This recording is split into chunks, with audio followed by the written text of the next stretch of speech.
Pemerintah Indonesia memutuskan untuk membeli jet tempur generasi kelima KAAN buatan Turkiye.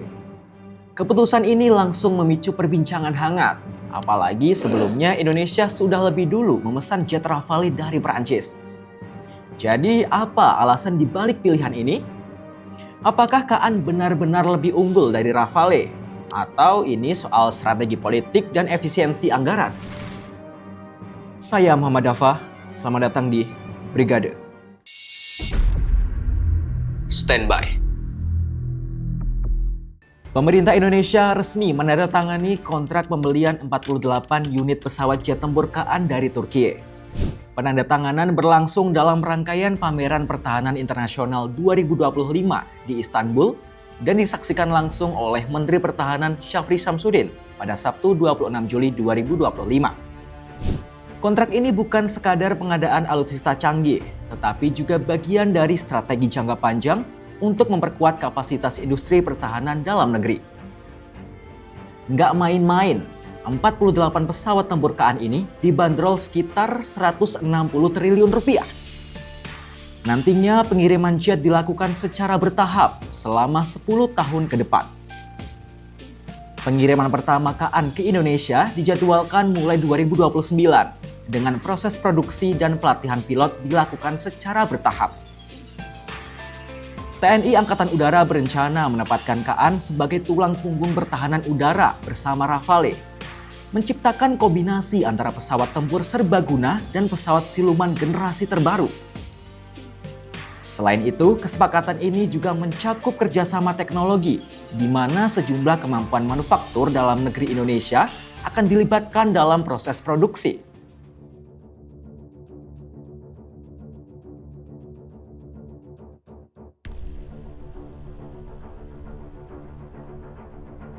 Pesawat tempur KAAN dikembangkan oleh Turkish Aerospace Industries. Namanya kini semakin sering terdengar di jagat pertahanan dunia, terutama setelah keberhasilan mereka mengekspor 48 jet tempur generasi kelima KAAN ke Indonesia. Didirikan pada 1984 di Ankara, Turkiye, Turkish Aerospace Industries hanya berfokus pada perakitan lisensi pesawat F-16 untuk Angkatan Udara Turkiye. Selama 4 dekade, Turkish Aerospace Industries terus berkembang menjadi perusahaan kedirgantaraan terintegrasi yang menggarap pesawat tempur, helikopter, hingga satelit. Nah, kita coba lihat beberapa program yang dimiliki oleh Turkish Aerospace Industries.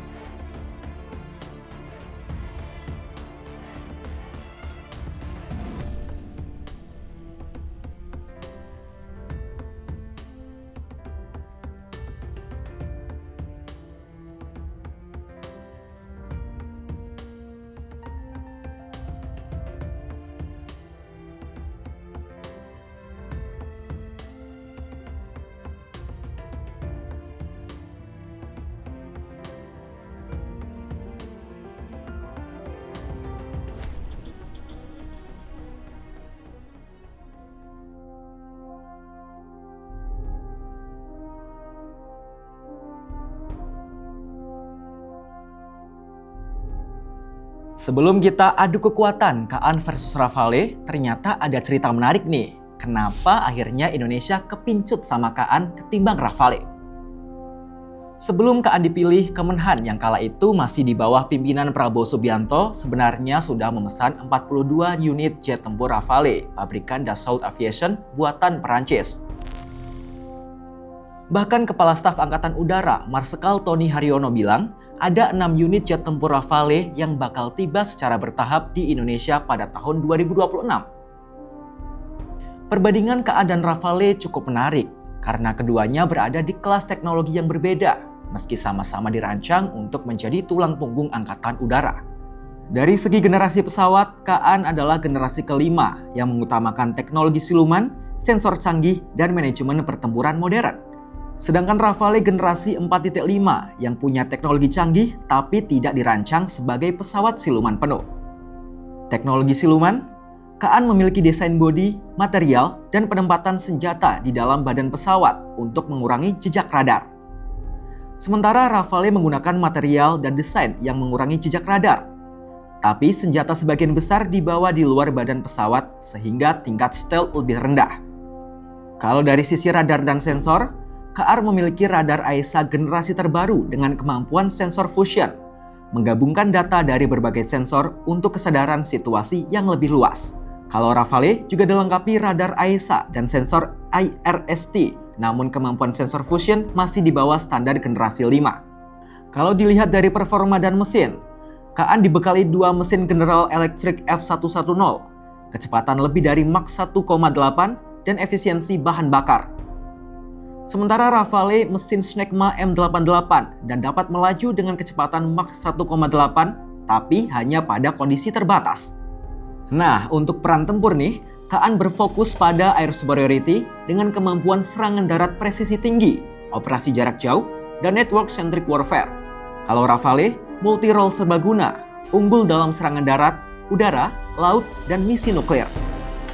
Nah, jadi intinya KAN dipilih karena menawarkan kombinasi teknologi mutakhir, harga yang kompetitif dibandingkan jet generasi kelima lainnya, serta potensi transfer teknologi yang bisa menguntungkan industri pertahanan Indonesia.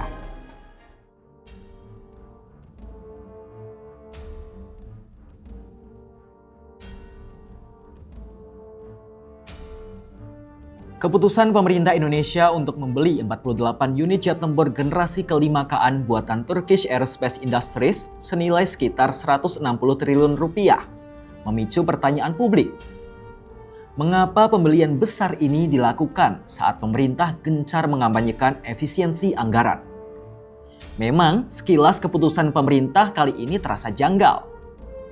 Namun kejanggalan tersebut langsung dibantah oleh Wakil Ketua DPR RI, Sufmi Dasko Ahmad, yang menegaskan bahwa pembelian 48 unit pesawat tempur KAN dari Turkiye memang didasari kebutuhan Indonesia.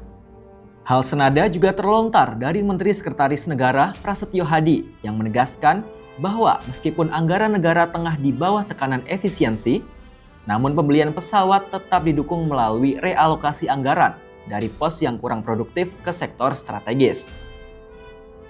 Menurutnya, efisiensi bukan berarti tidak belanja sama sekali. Efisiensi merupakan relokasi untuk belanja hal yang lebih penting. Prasetyo menambahkan bahwa pembelian 48 unit pesawat tempur KAN dari Turkiye bertujuan untuk memperkuat pertahanan.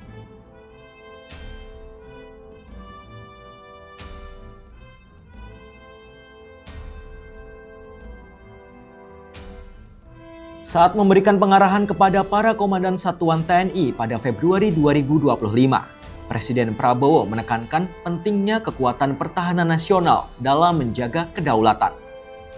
Prabowo menyebut, melindungi warga negara tidak hanya sebatas melalui iktikat baik atau sekadar kata-kata. Jenderal Bintang 4 ini dengan tegas menyebut Indonesia harus memiliki kekuatan yang tangguh dalam menjaga sumber daya yang ada.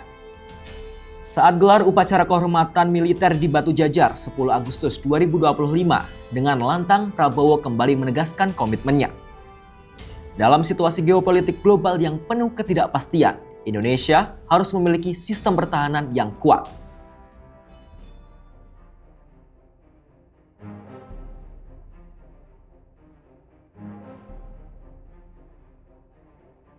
Sebelum masuknya KAN dalam wajah baru kekuatan udara di tanah air, ternyata Indonesia sudah memiliki beberapa jet tempur yang terdiri dari berbagai jenis. Meskipun tidak termasuk dalam 10 besar World Air Forces 2025 sebagai negara dengan jumlah jet tempur terbanyak di dunia, namun Indonesia tercatat memiliki 75 unit jet tempur aktif serta 116 unit yang dipesan. Ini dia daftar kekuatan jet tempur yang saat ini dimiliki Indonesia.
Dengan pemesanan 48 unit KA, Indonesia menegaskan komitmennya membangun kekuatan udara yang modern dan tangguh.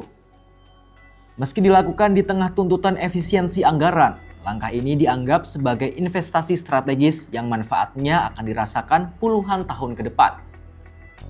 Kehadiran jet tempur generasi kelima ini diharapkan bukan hanya memperkuat pertahanan udara, tetapi juga menjadikan Indonesia lebih mandiri dalam menjaga langitnya. Saya Muhammad Dafa pamit, sampai jumpa di episode Brigade selanjutnya. Bye!